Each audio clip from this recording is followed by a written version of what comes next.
E aí, galera, tudo bem? Tudo bem. É não? Aqui nós somos a dupla Kleber Júnior e Silvio. Respondem. É isso aí. E hoje o tema... Pastorado feminino. Será que a mulher pode ou não ser pastora? Sim. Será? Ou não? Eu vou logo dizendo que acredito que sim. Não tenho bronca com isso. E eu vou logo dizendo que eu acredito que não. Mas tudo bem, não tenho bronca com isso também. E para basear as minhas pequenas ideias, a gente sabe que esse é um tema muito polêmico, né? Demais. Entendeu? Muito polêmico. Tem esse livro aqui, tá? Muito bom. Da editora Vida Acadêmica, tá? Paulo e sua teologia. Muito bom. Tá? Paulo, ele tem esse livro? Estélio. Tá? Eu tenho em PDF. Tá, muito bom, esse livro é legal.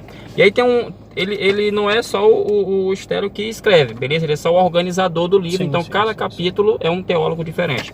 E no capítulo, interessante que nesse livro, tem um capítulo que tem um pastor que fala teologicamente contra e tem uma teóloga que vai falar a favor. Exatamente. E o nome dela é Caroline Goodman Plamplin. Plamplin, Plamplin. Não é Plim Plim, tá? É Plamplin, até vendo, tá? E aí eu quero... é baseado nos apanhados e pesquisa dela que eu vou estar defendendo aqui de forma coerente, não tão radical a ideia de que eu acredito que a mulher deve ser pastora também. Muito interessante. Eu não defendo porque assim, a gente começa a observar que o fato da defesa hoje em dia é muito grande da questão do pastorado feminino, é o fato de que muitos teólogos liberais passaram a trazer um conceito de que se deve retirar, né, não a menção bíblica em si, mas um princípio que a Bíblia venha trazendo a respeito desse assunto, tá? Por exemplo, eu tiro alguns exemplos da Bíblia quanto na substituição, por exemplo, de um apóstolo, né?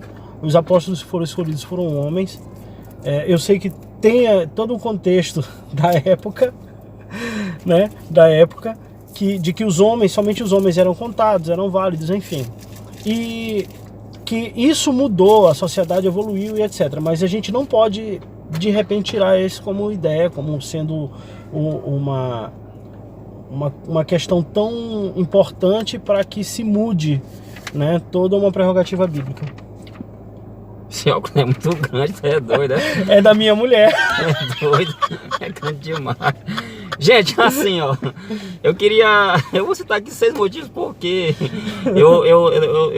independente de ter lido a Carolina, já tinha lido isso. Tá igualzinho o Valdir Soriano. Tá, mas eu já pensar dessa forma. Então, mas eu vou usar aqui as palavras dela, 6 motivos. Tem muitos outros que ela trabalha. Sim.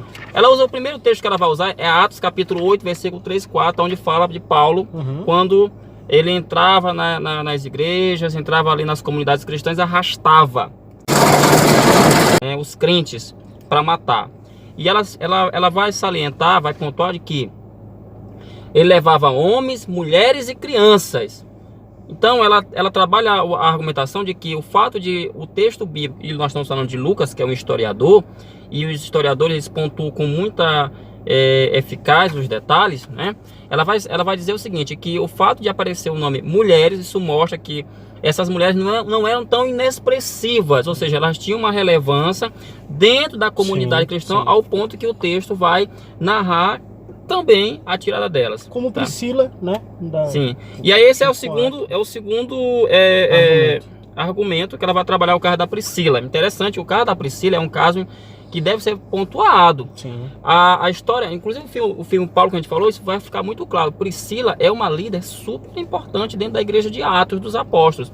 E o nome dela, ela vai fazer uma pesquisa, ela consegue detectar que aparece 4 vezes o nome Priscila, aparece na frente do seu marido. Isso, claro, mostrando a importância da líder que era Priscila. É um ponto a se observar, tá? E tem uma outra questão também, que está em Romanos capítulo 16, o versículo 6 ou 12. Romanos capítulo 16 é um capítulo onde vai trabalhar várias saudações.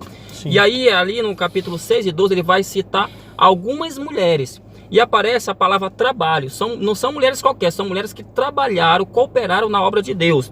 E o termo trabalho ali, o verbo trabalho, vem da palavra grega kopiontais, que é o mesmo termo que vai aparecer em 1 Tessalonicenses capítulo 5, 12 e 13. É o mesmo termo que vai aparecer em 1 Timóteo capítulo 5, 17, onde Paulo vai defender que os presbíteros devem ganhar o dom porque trabalham, ou seja, copiontas. Então ela defende a ideia que essa mesma palavra que apresenta, que aparece lá para os presbíteros desses textos, é a mesma aplicada para as mulheres. Logo tem uma relevância também para a defesa do pastorado feminino. Sim. Beleza? E aí tem também, meus queridos e amados irmãos, tu quer falar uma coisa?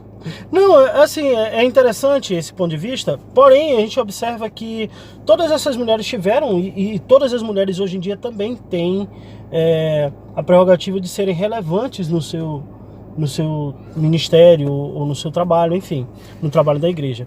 A grande questão é o seguinte, é que se isso é determinante para que elas sejam líderes, pastoras ou não. Tá? É essa questão que eu não vejo, porque quando a gente vai passando pelos textos que, por exemplo, Jesus escolheu os seus apóstolos, e quando foi para a substituição de Judas, quem melhor, mais preparada do que a própria Maria, mãe de Jesus, para substituir Judas? Eu acho muito relativo. Lógico, assim como relativo. Os argumentos da escritora também são... Não, ela está usando argumentos exegéticos. Bíblia, ela está usando a Bíblia. Não, mas eu acredito que esses argumentos, por exemplo, o caso de Júnia, né? Ela foi enviada para um trabalho da igreja. Sim, mas ela foi enviada no tocante a fazer, não como liderança, o seu trabalho como liderança, mas fazer um trabalho, desenvolver um trabalho. Não, a questão não é que tipo. Não, mas é a questão. Como a grande maioria das outras mulheres citadas. A questão não é o tipo de trabalho, a questão é a relevância, a importância que essa mulher tem. Que é o que muitos hoje que pregam contra o pastorado feminino, inclusive essa questão da Júnia aqui, alguns até mudam a tradução para dizer que não é o feminino, é masculino. Mas essa palavra no original é uma mulher, porque eu não sei que medo é esse. Agora sim, porque o tempo já está aqui já expirando, assim, uma questão de bom senso. Sim. Eu li um cara que disse o seguinte, olha, se a gente for analisar bem, nos moldes da atualidade, você comparar o modo igreja da atualidade com o modo do Novo Testamento, é muito diferente. Não existe, por exemplo, o dom para ser dirigente de igreja. Existe o dom ministerial. Existe o dom de pastor. Pessoal, o pastor que recebeu o dom para dirigir a Assembleia de Deus, o pastor que recebeu o dom para dirigir a abadia. Isso não existe. Isso não é bíblico. Existe o dom ministerial. E quando se fala de dom, quem dá é Deus. E para finalizar minha palavra, meu querido, querendo ou não, existem muitas mulheres que exercem uma função pastoral muito boa, porque a gente percebe que elas têm um dom pastoral, sim. Eu sei que é polêmico, mas... eu não acredito, e vou falar o seguinte, para argumentar bem essa questão, eu vejo que o que encaminhou para que essas mulheres desempenhassem mais esse trabalho é o fato de que hoje a feminilização das igrejas. Não, Júnior. Tem muita igreja que basicamente são as mulheres e os homens têm se omitido, cara. Tem se omitido.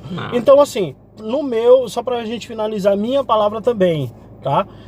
Na minha concepção, todas as mulheres destacadas, a grande maioria delas, inclusive, isso fica bem notório nos textos. Tu vai apanhar da tua mulher, viu? Não é pastora. Tu vai apanhar. Então, grande parte delas tiveram um papel importante, sim, mas no sentido de auxiliar os seus maridos no seu ministério. E a gente tem grandes cooperadoras biblicamente. Então, é isso. A mulher pode sim exercer a liderança. Só não pode ser pastora. Não pode ser pastora. Tá? Um abraço, gente. Que Deus abençoe. Esse aí é o nosso vídeo, tá? Um abraço. Fique com Deus, tá? E um beijo do magro. Beijo do gordo. Tchau!